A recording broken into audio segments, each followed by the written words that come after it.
untuk semuanya ya, khususnya panjenengan yang dari Depok.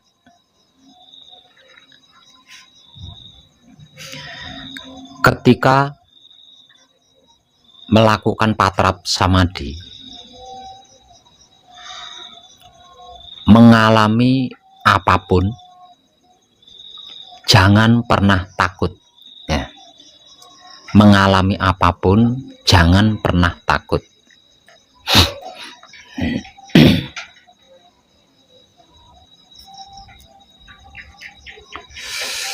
Jangan ragu, jangan bimbang, jangan takut. Karena itu hanya proses.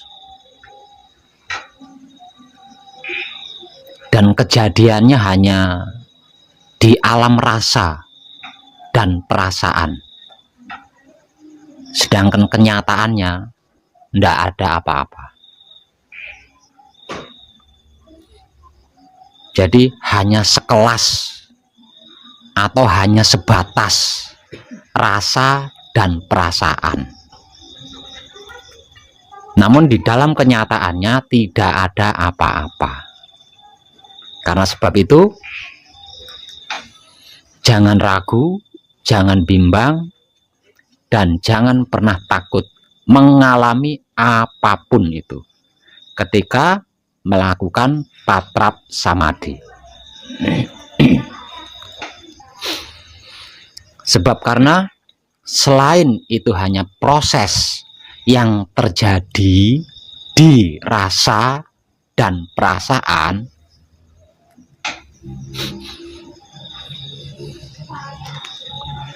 wahyu pancagaib dan wahyu pancalaku jika manunggal itu disebut sebagai kunci. Sedangkan arti maksud daripada kunci adalah kumpul nunggal suci. Artinya apapun itu, siapapun itu, bagaimanapun itu, jika kumpul nunggal dengan suci, berarti dalam keadaan suci, atau bisa juga dikatakan berada di dalam ranah suci, atau berada di dalam keadaan suci atau alam suci. Alam suci itu tidak bisa dijamah oleh apapun, tidak bisa dijamah oleh siapapun. Yang bisa menjamah suci adalah suci itu sendiri. Suci lagi yang bisa menjamahnya. Yang bisa masuk ke dalam suci adalah suci lagi. Selain suci tidak ada yang bisa.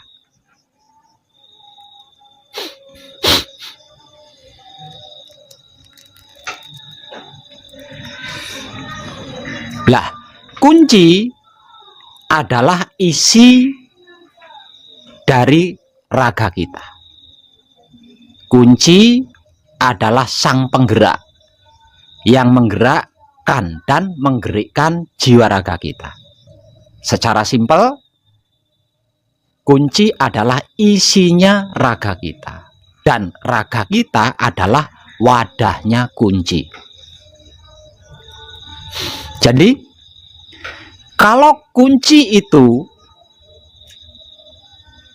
disebut sebagai tuan rumah, ya, kalau kunci itu disebut sebagai tuan rumah, atau suci itu disebut sebagai tuan rumah, atau hidup itu disebut sebagai tuan rumah, maka raga kita ini adalah rumahnya kunci, rumahnya suci, rumahnya hidup. Jadi mana mungkin tuan rumah akan mengotori rumahnya sendiri? Mana mungkin tuan rumah akan merusak rumahnya sendiri?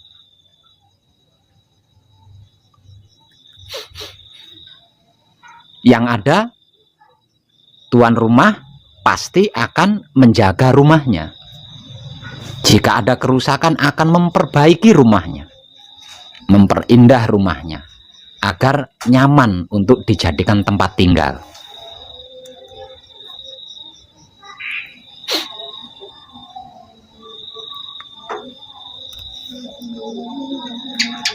Artinya,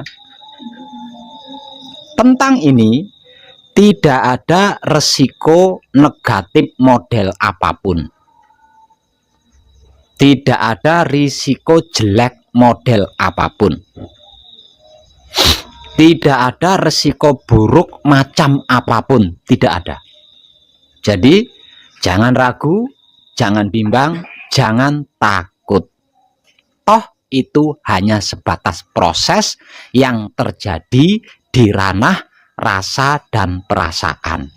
Sedangkan di dalam kenyataannya tidak ada apa-apa.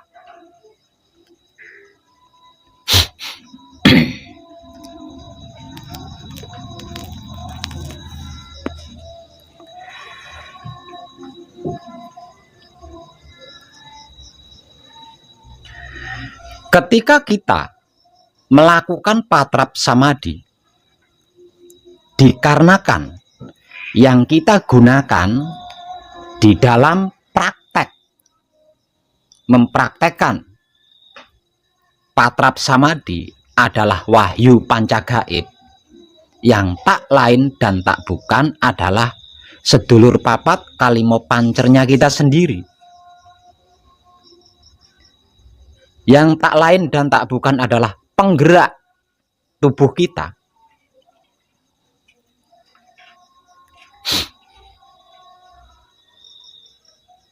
Yang pada hakikatnya adalah suci. Berarti siapapun dia, ketika sedang melakukan patrap samadhi, dia ada di dalam dimensi suci, ranah suci atau alam suci, alam yang tidak bisa dijamah oleh apapun yang tidak suci. Jadi kalau panjenengan sampai mengalami sesuatu ketika sedang patrap samadhi, atau mengetahui sesuatu ketika sedang patrap samadhi, itu adalah wahyu pancagaib itu sendiri. Itu adalah hidup itu sendiri, itu adalah suci itu sendiri, yang sedang berusaha atau berupaya memperkenalkan dirinya kepada kita. Dan kejadian ini tidak perlu diapa-apain, cukup disikapi dengan diam. Jangan selain diam.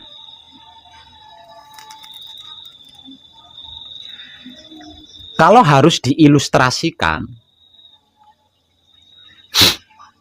ketika kita sedang melakukan patrap samadhi, kalau harus diilustrasikan ya, maka pada saat itulah wahyu pancagaib atau sedulur papat kalimo pancer kita yang sudah manunggal, atau hidup kita atau sucinya kita itu sedang memperkenalkan dirinya kepada kita. Ini loh aku bisa menjadi ini, aku bisa seperti ini, aku bisa bla bla bla bla bla. Kalau harus diilustrasikan seperti itu.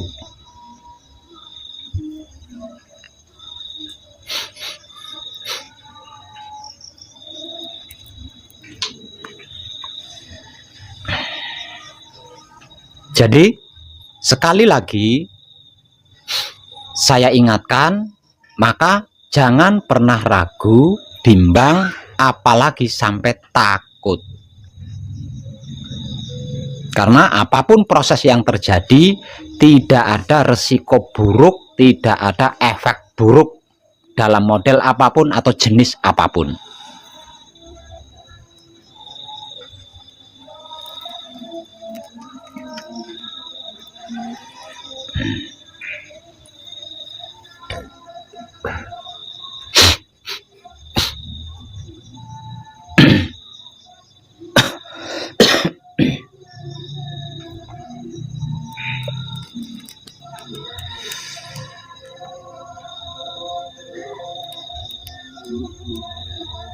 dalam proses perjalanan laku spiritual hakikat hidup, ada banyak orang yang terkejut.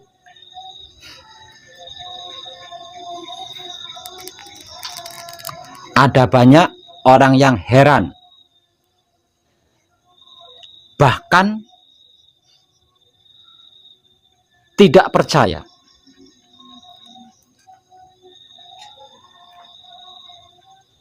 Tentang kesempurnaan abadi yang saya informasikan secara umum tanpa tedeng aling-aling. Namun malam ini saya akan membahasnya bersama panjenengan semua.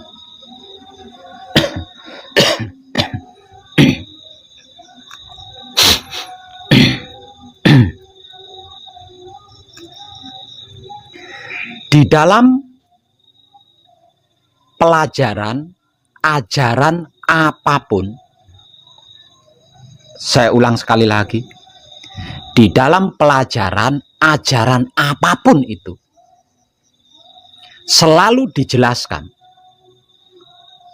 bahwa hidup yang menghidupi jiwa raga kita adalah ruh suci atau ruh kudus atau ruh Tuhan.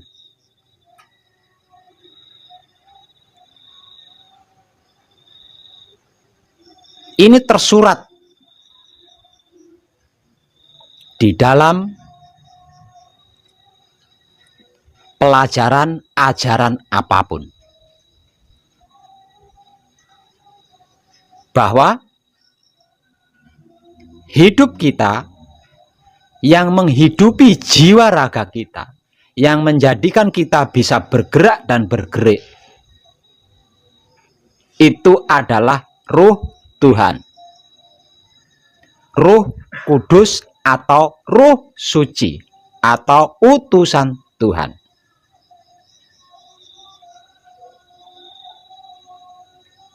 Maka yang dimaksud Tuhan adalah maha sempurna, maha langgeng, maha abadi. Mari kita berbicara dan merenung menggunakan logika, tidak usah pakai spiritual, pakai logika saja. Logikanya, kalau hidup kita adalah ruh Tuhan, kalau hidup kita adalah ruh kudus atau ruh suci, yang tak lain dan tak bukan adalah ruhnya Tuhan itu sendiri, yang diutus untuk menghidupkan jiwa raga kita, agar jiwa raga kita bisa bergerak dan bergerik, ini.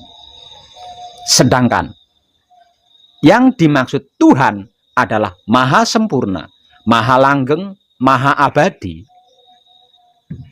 Menurut logika panjenengan, kalau yang dimaksud Tuhan itu adalah maha sempurna, maha langgeng, maha abadi, apakah ruh Tuhan juga tidak maha sempurna, tidak maha langgeng, tidak maha abadi? Lawong sang empunya adalah maha sempurna, maha langgeng, maha abadi. Nah, kalau empunya adalah maha sempurna, maha langgeng, maha abadi, berarti ruhnya juga sama, bukan? Coba panjenengan renungkan dengan logika, tidak usah pakai spiritual.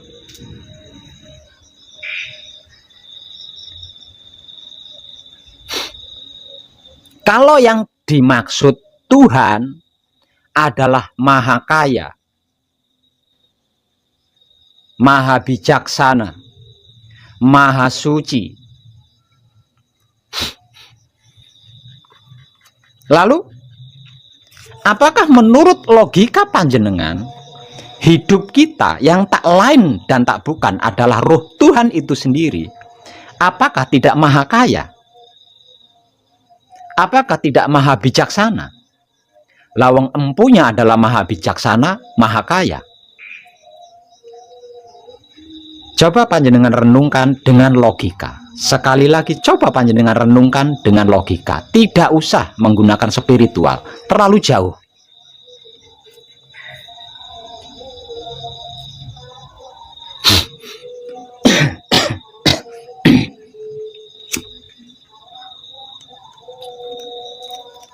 Yang kedua,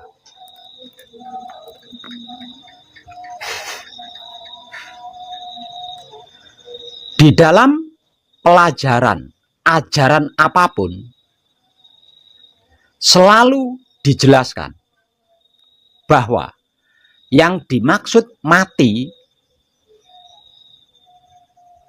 itu dikarenakan hidup keluar dari raga kita.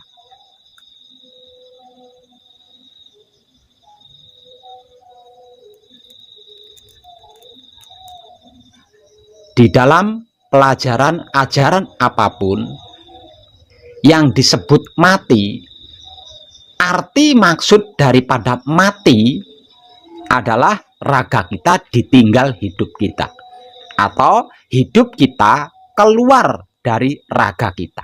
Lah, itu loh yang dimaksud mati.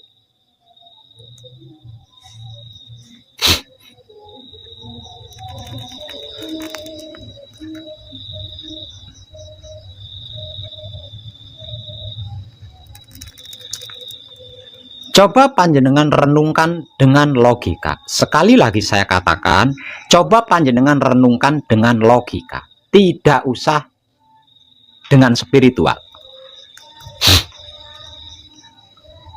Di dalam pembelajaran atau pelajaran, ajaran apapun, itu dijelaskan dengan sangat jelas bahwa yang dimaksud mati atau yang disebut mati itu perpisahan antara raga dengan isinya raga. Keluarnya ruh suci atau roh kudus atau hidup kita dari raga kita. Itu yang dimaksud mati. Itu yang disebut mati. Nah, sekarang sekali lagi saya katakan, coba panjenengan renungkan dengan logika. Nggak usah pakai spiritual. Jika ada makhluk, jika ada orang yang manunggal selalu dengan hidup, dengan roh suci, dengan roh kudus, berarti tidak akan pernah mati, bukan?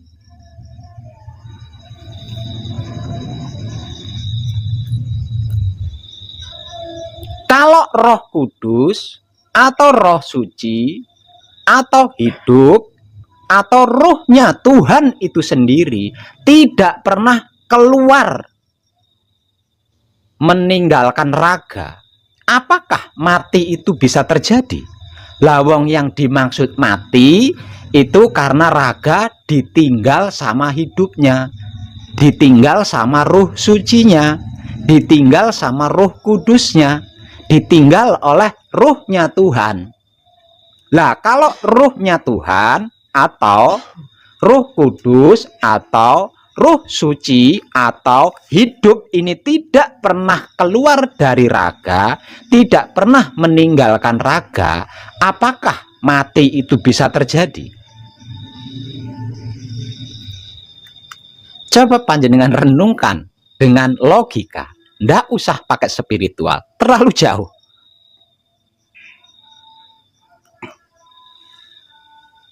Ini logika, ini real.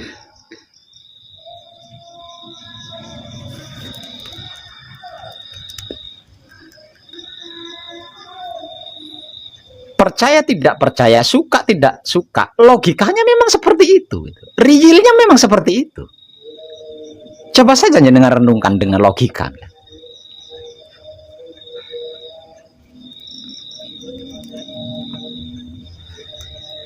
Lah, kalau ada makhluk, ada orang yang tidak mati-mati, dikarenakan dia manunggal selalu dengan hidupnya, apakah makhluk atau orang itu tidak layak untuk disebut abadi, untuk disebut langgeng? Lawang tidak mati-mati. Berarti orang itu langgeng, berarti orang itu abadi, bukan? Lawang tidak mati.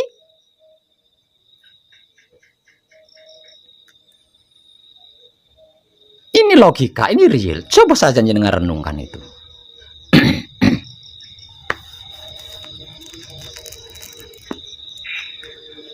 Lah, sekarang yang menjadi pertanyaannya adalah kelanggengan atau keabadiannya itu sempurna apa tidak? Itu yang perlu dipertanyakan. Untuk apa kita langgeng? Untuk apa kita abadi kalau sudah tidak bisa bergerak? Karena raga manusia, tubuh manusia itu memiliki batasan. Yang artinya semakin berkurang batas waktu hidup di dunia ini yang diperjanjikan, semakin berubah tubuh atau raga manusia tersebut.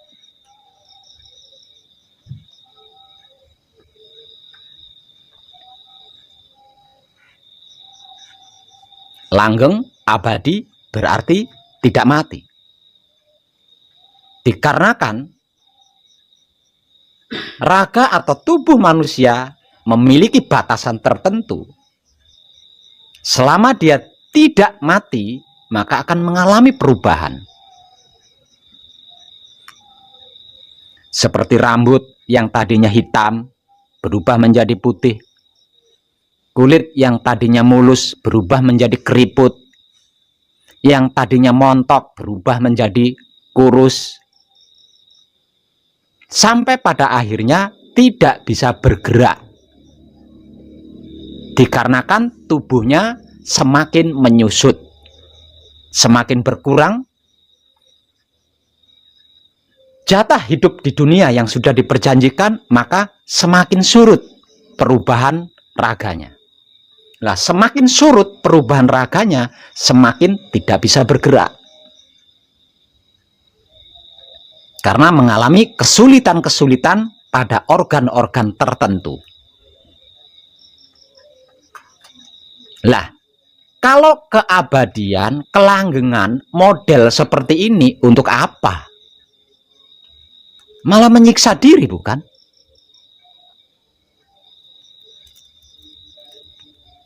Maka, langgeng abadi tidaklah cukup.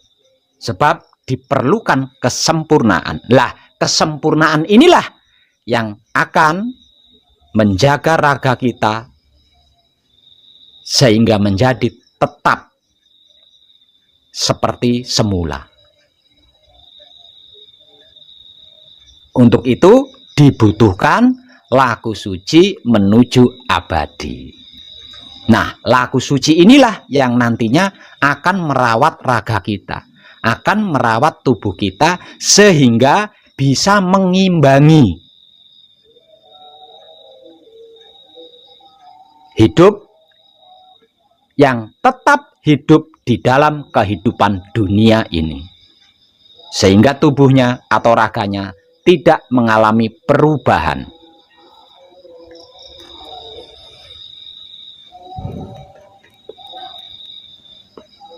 Sekali lagi, apa yang saya sampaikan tadi, coba panjenengan renungkan dengan logika.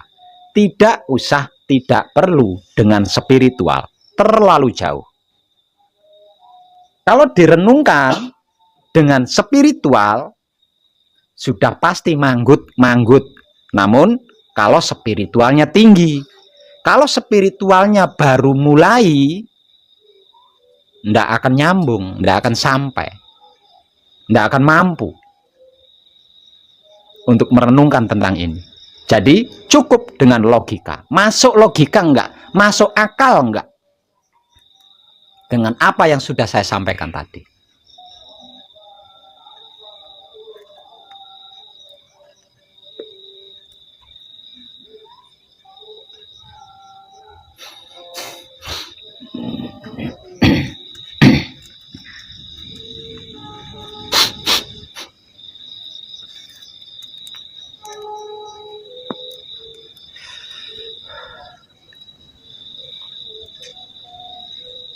Itulah kadangan kita malam ini.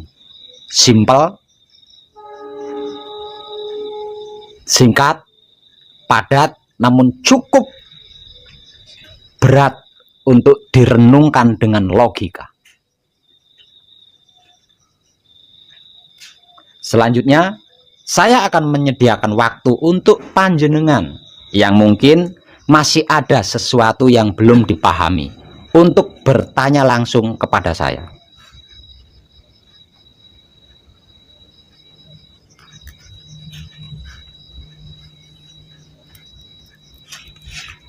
Dan waktunya saya persilahkan.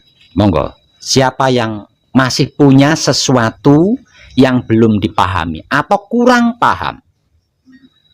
Dikarenakan tidak mungkin kita melakukan sesuatu yang kita belum mengerti, belum memahami dan belum mengetahui. Sebab karena itu, bertanyalah. Kira-kira menurut kesadaran panjenengan masih adakah yang belum panjenengan mengerti, yang belum panjenengan pahami, yang belum panjenengan ketahui terkait jati diri sejatinya panjenengan sendiri, yaitu wahyu pancagaib.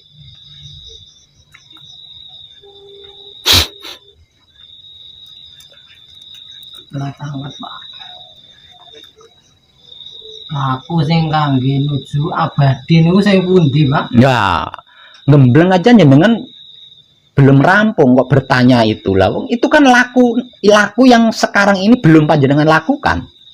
Bagaimana mungkin panjenengan bisa bertanya tentang lezatnya wedang kopi sementara panjenengan belum minum wedang kopi? Bagaimana saya menjelaskannya?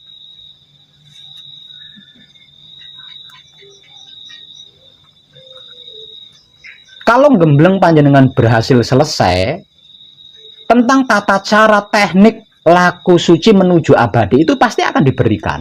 Panjenengan sudah beberapa hari di sini kan, artinya sudah menyaksikan ketika ada kadang yang selesai gembleng. Dan ketika ada kadang yang selesai gembleng kan diberitahu itu. Apakah panjenengan mengenyahkan itu?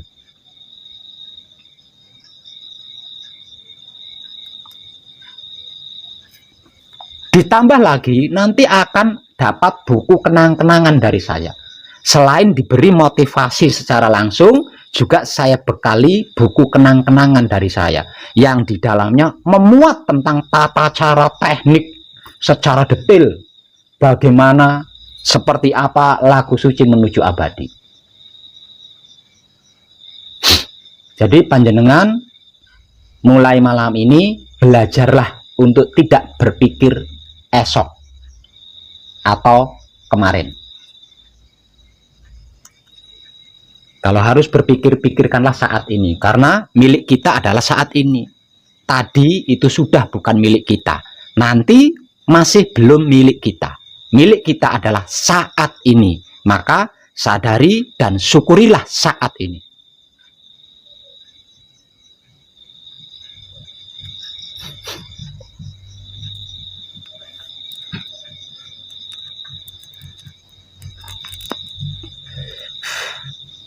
Ayo, untuk yang merasa ada sesuatu yang kurang dipahami atau belum paham, ada sesuatu yang kurang dimengerti atau belum mengerti, belum diketahui atau belum tahu, mohon ditanyakan. Karena saya tidak setiap saat memberikan kesempatan ini.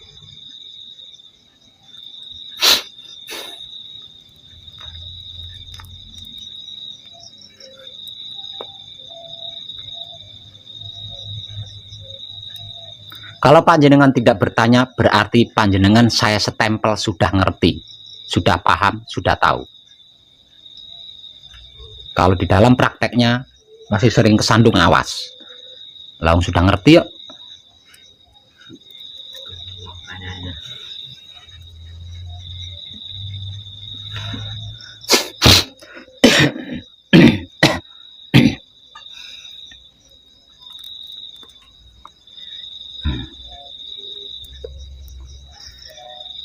Dan tiada bosannya saya mengulang pengingat ini. Selama panjenengan gembleng, jangan pernah lupa dengan jati diri sejatinya panjenengan sendiri.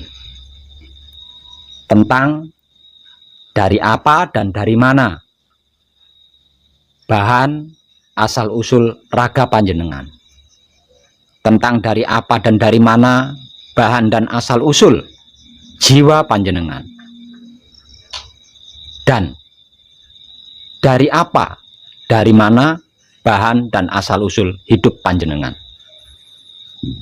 Karena itulah jati diri sejatinya panjenengan. Kalau panjenengan sampai lupa, berarti panjenengan lupa diri. Dikarenakan lupa diri, panjenengan akan menjadi tidak tahu diri. Kalau panjenengan sudah tidak tahu diri, sudah pasti panjenengan tidak akan pernah bisa membawa diri, menempatkan diri, menyesuaikan diri, dan menjaga diri panjenengan. Nah, kalau sudah seperti itu, pasti akan celaka. Lambat laun pasti akan tersandung. Tentang hal itu, terlalu banyak tulisan-tulisan yang saya pajang di tempat ini. Jadi luangkan, lirikan mata panjenengan untuk membaca tulisan-tulisan yang saya pamerkan di pesanggrahan ini. Karena itu adalah bentuk pengingat sekaligus motivasi dari saya buat panjenengan.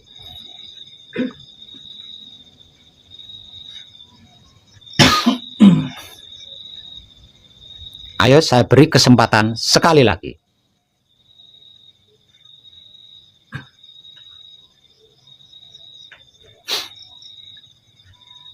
Atau ada di antara panjenengan yang mengalami kesulitan di dalam laku gembleng ini?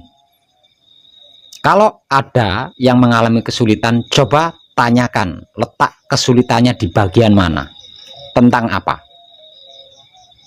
Saya Pak, Ya, saya mau tanya tadi udah jelaskan Pak, sama Bapak tadi udah jelas. nah terus? Ya wes.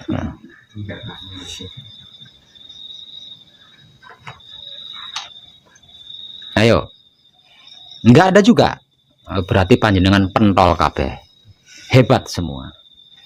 Bukan nih samadhi yang apa capaian itu loh, Bagaimana? kan ya suruh merasakan gitu ya. Cuma kalau yang di awam baru belajar patra-patra itu kan tubuh ini gitu apa semuanya pasti gitu. Ya pasti. Namun mohon maaf, bukan merasakan loh ya. Apakah semuanya berpendapat merasakan? Ayo. Ini bukan tentang merasakan loh ya. Mengalami. Tidak. Mendiamkan. Tapi menikmati rasa atau perasaan. Ayo. Ada yang kan yang salah paham toh? Makanya saya sudah nanya. Jadi yang tepat itu adalah menikmati rasa atau perasaan yang terjadi akibat proses. Bukan merasakan ya.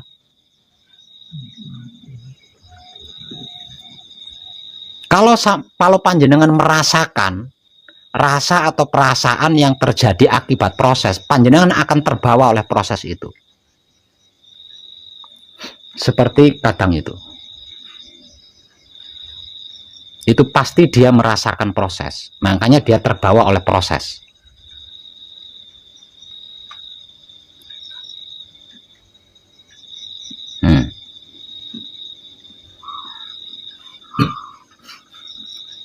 Tadi saya suruh nanya, diem. Sudah saya setempel ngerti, paham, tahu, nah ternyata apa? Meleset toh. Ayo.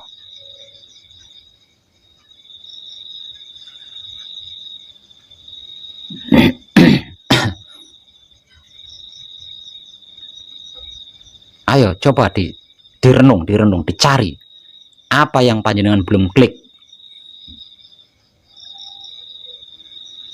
Jika pada saat menikmati proses tadi sawit itu ada kalanya kan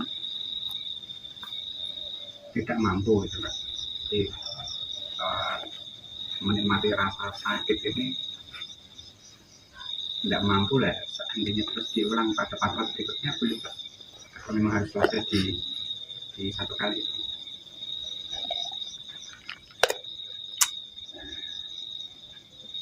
Kalau memang tidak mampu, kita itu punya pusaka. Pusaka kita apa? Wahyu Pancalaku. Kalau memang tidak mampu, kalau memang tidak kuat, kita itu punya pusaka, kita itu punya senjata. Gunakan pusaka itu, gunakan senjata itu. Pusaka kita apa? Senjata kita apa? Wahyu Pancalaku. Nah, panjenengan sudah paham, sudah ngerti, sudah tahu apa saja Wahyu Pancalaku itu, apa belum?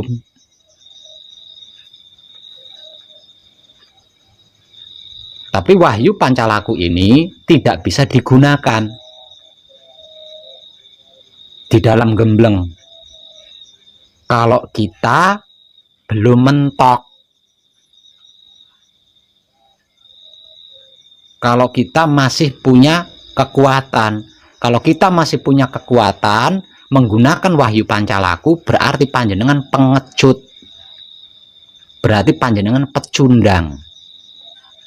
Tapi kalau panjenengan benar-benar merasa sudah tidak mampu, tidak kuat, boleh menggunakan senjata, yaitu Wahyu Pancalaku. Nah, kalau tidak gembleng, kita bisa menggunakan senjata ini kapanpun.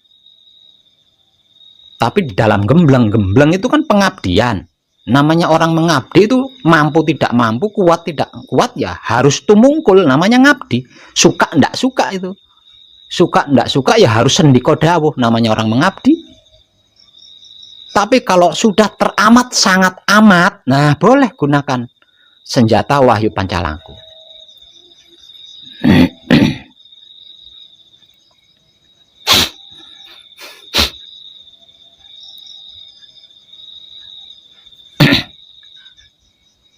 Ayo, apalagi? Coba tanyakan. Boleh? Sepertinya sudah cukup. Coba di stop.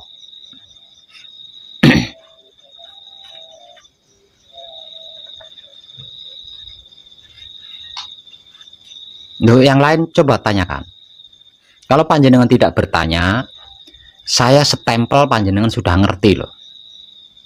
Saya stempel panjenengan sudah paham dan sudah tahu. Artinya tidak akan mengalami tersandung di dalam gembleng.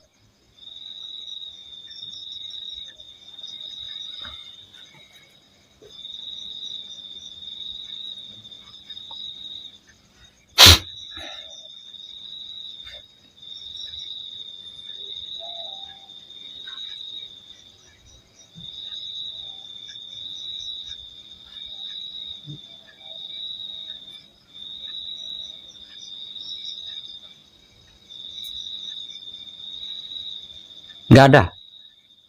Oke, panjenengan saya stempel sudah mengerti. Panjenengan saya stempel sudah memahami. Panjenengan saya stempel sudah mengetahui. Maka lanjutkan pengabdian panjenengan.